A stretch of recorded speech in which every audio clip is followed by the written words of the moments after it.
Art today is characterized by its vitality and diversity. Contemporary artists utilize a whole range of media and methods to explore the world around them, everything from hybrid paintings using unfamiliar material to digitally manipulated photographs and video works. Traditional materials and techniques are far from having been abandoned, but today's artists no longer define themselves primarily in terms of disciplines. They have embraced new technologies as a means of expressing, reflecting upon, and competing with the new cultural landscape of mass communication and entertainment. Origins and influences early avant-garde movements made use of non-conventional materials and non-traditional media in order to attack the exclusive status of art and the unique, precious character of the art object. With the institutional establishment of contemporary art, boundaries could be crossed without this being a negation of art as such. The 1960s witnessed a far-reaching reappraisal of what art could be. Pioneers utilized the new video technology, while an interest in the physical space in which art was placed led to artists making installations for specific spaces and occasions. Subjects. New media artists have moved away from abstraction and towards an engagement with the world around them. Using photography, film, and video technologies that record impressions of actual, physical reality, the lives of ordinary people can be relayed in recorded images. Common themes include people's interactions with their environment, relationships with one another, their hopes, fears, and self-image. People have also become not simply the subjects, but active participants in the creation of the works. New media art draws attention to the artifice of its own construction and to the spatial, cultural, and historical context in which it exists. Allusions to past works of art and movements are frequent, and techniques of framing, editing, and digital manipulation are not hidden but revealed.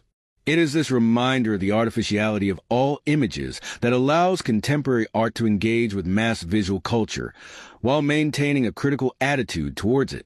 Four Knights Gilbert and George have adopted photography to depict gritty scenes of urban life, presented as large collages. Their images appear strikingly new, while alluding to the age-old tradition of stained glass. New media. Jeff Wall. B. Vancouver, 1946. A contemporary incarnation of what the poet Baudelaire called the painter of modern life. Jeff Wall reveals aspects of today's world through a deep engagement with the enduring qualities of art of the past. Wall's images are backlit transparencies. This illumination gives them an intense, cinematic quality, emphasizing the collision of old and new, documentary and artificiality. The photos may have a look of real-life reportage, but they are in fact meticulously composed. In spite of their staged and self-reflexive nature, Wall remains a realist, expressing social truths in enigmatic scenes condensed from the flux of life. Lifeline. 1970s attends London's Courtauld Institute of Art. 1977 produces his first transparencies and lightboxes. 1978 creates his first major work, The Destroyed Room. 1990s starts photomontages.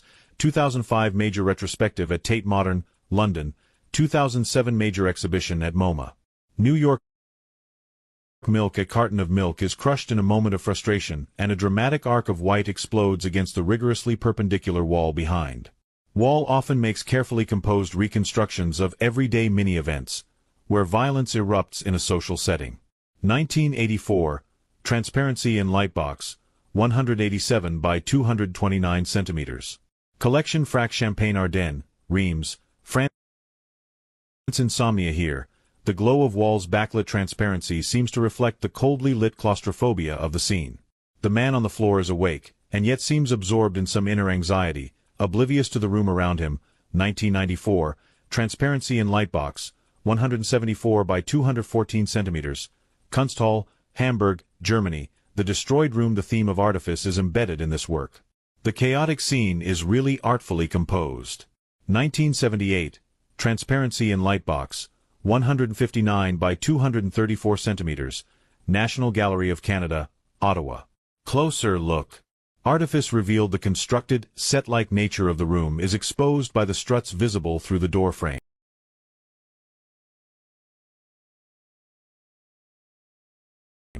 Gilbert and George. Gilbert, B. St. Martin, Italy 1943, George. B. Devon 1942. Since they met at St. Martin's School of Art and decided to become living sculptures, Gilbert and George have exchanged their individual personae for a singular identity, and transformed their lives into an ongoing work of art. Instantly recognizable in matching suits, the pair seem both serenely removed from and emphatically grounded in real life. Their imagery is rooted in the material, and even, by certain standards, in the vulgar.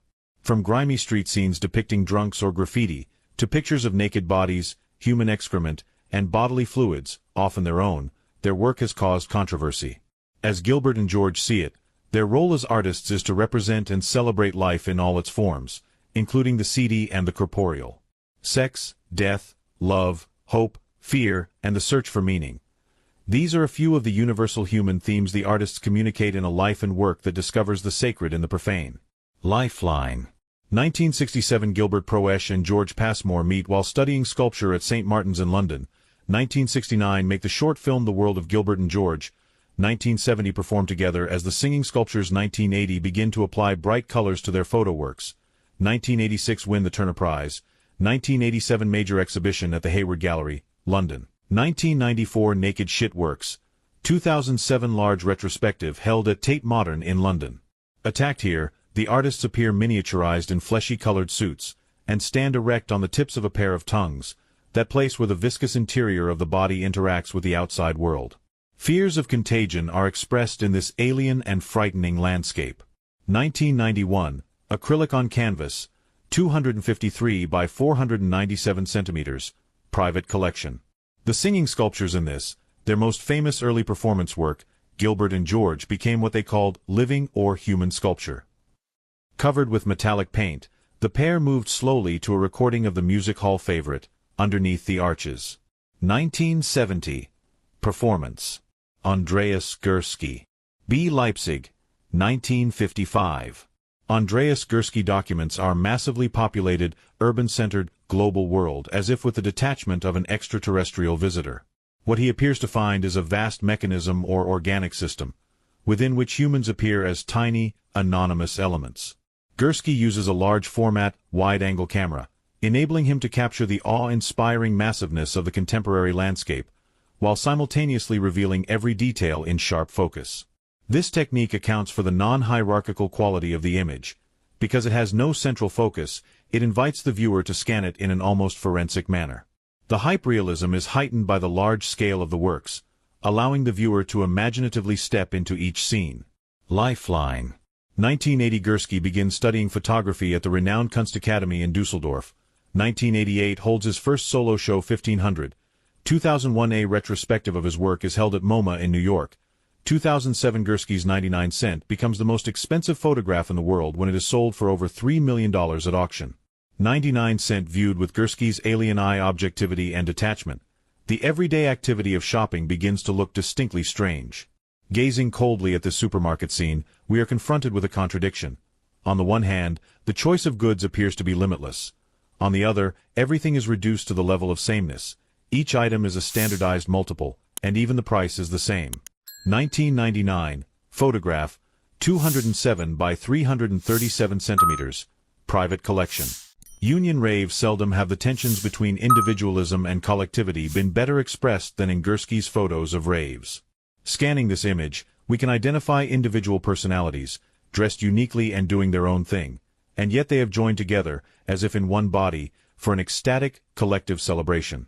1995. Photograph, 186 by 305 centimeters.